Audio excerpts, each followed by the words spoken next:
Hi అండి. ఈరోజు మనం ఎన్నో ఆరోగ్య ప్రయోజనాలు ఉన్న బూడిద గుమ్మడికాయతో పచ్చడి ఎలా రెడీ చేసుకోవాలో చూద్దామండి. రైస్‌లోకి, టిఫిన్‌లో, చట్నీలోకి అయితే అద్దిరిపోయిందండి. ముందుగా బూడిద గుమ్మడికాయలో ఇలా చిన్న ముక్కను కట్ చేసుకొని, దాని మీద ఉన్న తొక్కను, దానిలో ఉన్న గింజలను తీసుకొని ముక్కలు కట్ చేసుకొని పెట్టుకుందాము. మూకుడు పెట్టుకొని ఆయిల్ వేసుకొని, హాఫ్ కప్ వేరుశనగులు వేయించుకొని తీసుకొని పక్కన పెట్టుకుందాము. అదే మూకుడులో మనం కట్ చేసుకున్న బూడిద గుమ్మడికాయ ముక్కలు, టమాటా ముక్కలు, పచ్చిమిరపకాయ ముక్కలు, జీలకర్ర, కొత్తిమీర ఇలా ఆయిల్‌లో 5 మినిట్స్ మగ్గించుకున్న తర్వాత వెల్లుల్లిపాయ గుళ్ళు వేసుకొని స్టవ్ ఆఫ్ చేసుకుందాము.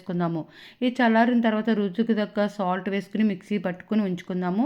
దానికి పోపు వేసుకుందాము. మూకుడు పెట్టుకొని ఆయిల్ వేసుకొని మినపప్పు, శనగపప్పు, జీలకర్ర, పించ్ ఆఫ్ మెంతులు, దంచుకున్న వెల్లుల్లి, కరివేపాకు, ఎండుమిరగాయలు పోపు వేసుకుంటే ఎంతో టేస్టీ మన బూడిద గుమ్మడికాయ పచ్చడి రెడీ అయిపోతుంది. ఇలా పెసరపప్పు చారు కాంబినేషన్‌లో ఇలా బూడిద గుమ్మడికాయ పచ్చడి చేశానండి. ఇప్పుడు మనము పెసరపప్పు చారు తయారీ విధానం చూద్దాము.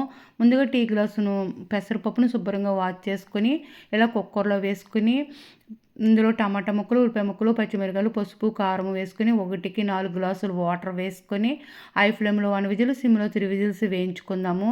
ఇది ఆవిరిపోయిన తర్వాత విజిల్ చేసుకొని ఉప్పు వేసుకొని మెదుపుకొని దీనికి లూజ్ కన్సిస్టెన్సీ వాటర్ మరిగించుకొని వేసుకొని దీనికి పోపు వేసుకుంటే ఎంతో టేస్టీ మన పెసరపప్పు చారు రెడీ.